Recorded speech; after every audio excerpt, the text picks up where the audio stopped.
Hello guys, കേരളത്തിൽ ഒരു സ്ഥിരജോലി ആഗ്രഹിക്കുന്നവർക്കായിട്ടുള്ളൊരു അതായത് PSCയുടെ പുതിയൊരു റിക്രൂട്ട്മെന്റ് നോട്ടിഫിക്കേഷനും കൂടെ വന്നിട്ടുണ്ട്. അതായത് 900-ലധികം വേക്കൻസീസ് ആണ് ഇപ്പോൾ ഈ ഒരു റിക്രൂട്ട്മെന്റ് നോട്ടിഫിക്കേഷനിലൂടെ KSEB വിളിച്ചിരിക്കുന്നത്. സോ ഇതുപോലുള്ള കൂടുതൽ ജോബ് അപ്ഡേറ്റ്സ് അറിയണമെന്നുണ്ടെങ്കിൽ ജസ്റ്റ് നമ്മുടെ ചാനലും കൂടെ ഒന്ന് ഫോളോ ചെയ്ത് വെക്കുക. സോ നമുക്കിവിടെ കാണാൻ സാധിക്കും ഈ ഒരു പോസ്റ്റിനായിട്ട് അപേക്ഷിക്കേണ്ട ലാസ്റ്റ് ഡേറ്റ് എന്ന് പറയുന്നത് 3/6/2026 വരെയാണ്. അതുപോലെ തന്നെ ഈ ഒരു റിക്രൂട്ട്മെന്റ് എന്ന് പറയുന്നത് ജനറൽ റിക്രൂട്ട്മെന്റ് ആണ്, ഡിസ്ട്രിക്ട് വൈസ് ആണ്. അതും കാറ്റഗറി നമ്പർ 21/2026 ആണ്. So PSC one time registration ചെയ്തവർക്ക് അവരവരുടെ പ്രൊഫൈലിൽ കയറി ലോഗിൻ ചെയ്ത് ഈ ഒരു കാറ്റഗറി നമ്പറിലൂടെ അപേക്ഷ സമർപ്പിക്കാവുന്നതാണ്. സോ നമുക്കിവിടെ കാണാൻ സാധിക്കും കേരള സ്റ്റേറ്റ് ഇലക്ട്രിസിറ്റി ബോർഡ് അതായത് KSEB-ലേക്കാണ് ഇലക്ട്രിസിറ്റി വർക്കർ പോസ്റ്റിലേക്ക് 985ഓളം വേക്കൻസീസ് ഇപ്പോൾ വിളിച്ചിരിക്കുന്നത്. സോ ഈ ഒരു പോസ്റ്റിലേക്ക് പറയുന്ന സാലറി റേഞ്ച് എന്ന് പറയുന്നത് 24,400 രൂപ തൊട്ട് 43,600 രൂപ വരെയാണ്. സോ അതുപോലെ തന്നെ വേക്കൻസിയുടെ കറക്റ്റ് ആയിട്ടുള്ള ഡീറ്റെയിൽസ് ഇവിടെ കൊടുത്തിട്ടുണ്ട്.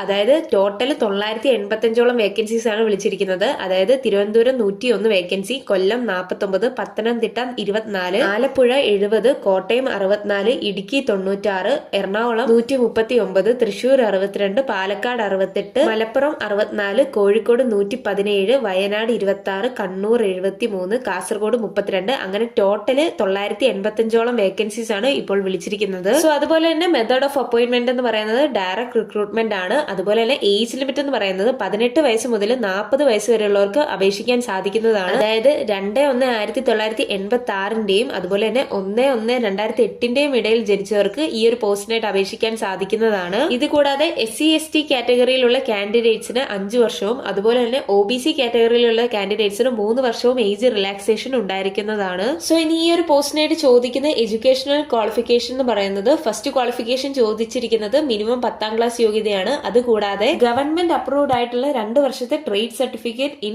ഇലക്ട്രീഷ്യൻ ഓർ വയർമാൻ വേണമെന്ന് ഇവിടെ പറയുന്നുണ്ട്. അതുകൂടാതെ ഈ ഒരു പോസ്റ്റിനായിട്ട് പറയുന്ന ഫിസിക്കൽ സ്റ്റാൻഡേർഡ്സ് അതായത് മിനിമം ഹൈറ്റ് എന്ന് പറയുന്നത് മെയിൽ കാൻഡിഡേറ്റ്സിന് 157.48 സെന്റിമീറ്ററും അതുപോലെ തന്നെ ഫീമെയിൽ കാൻഡിഡേറ്റ്സിന് 144.78 സെന്റിമീറ്റർ ഹൈറ്റ് വേണമെന്ന് ഇവിടെ പറയുന്നുണ്ട്. അതുപോലെ തന്നെ നോർമൽ വിഷൻ ആയിരിക്കണം. അതുകൂടാതെ ഫിസിക്കലി ഫിറ്റ് ആയിരിക്കണമെന്ന് ഇവിടെ കറക്റ്റ് ആയിട്ട് പറയുന്നുണ്ട്. സോ ഈ ഒരു നോട്ടിഫിക്കേഷന്റെ ഡീറ്റെയിൽഡ് ആയിട്ടുള്ള PDF-ന്റെ ലിങ്ക് ഞാൻ താഴെ ഡിസ്ക്രിപ്ഷൻ ബോക്സിൽ ടാഗ് ചെയ്യുന്നുണ്ട്. സോ വീഡിയോ ഇഷ്ടപ്പെട്ടെങ്കിൽ ലൈക്ക് ചെയ്യാനും സബ്സ്ക്രൈബ് ചെയ്യാനും അതുപോലെ തന്നെ നിങ്ങളുടെ സുഹൃത്തുക്കളിലേക്ക് ഈ ഒരു വീഡിയോ ഷെയർ ചെയ്യാനും മറക്കല്ല്. So thanks for watching this video.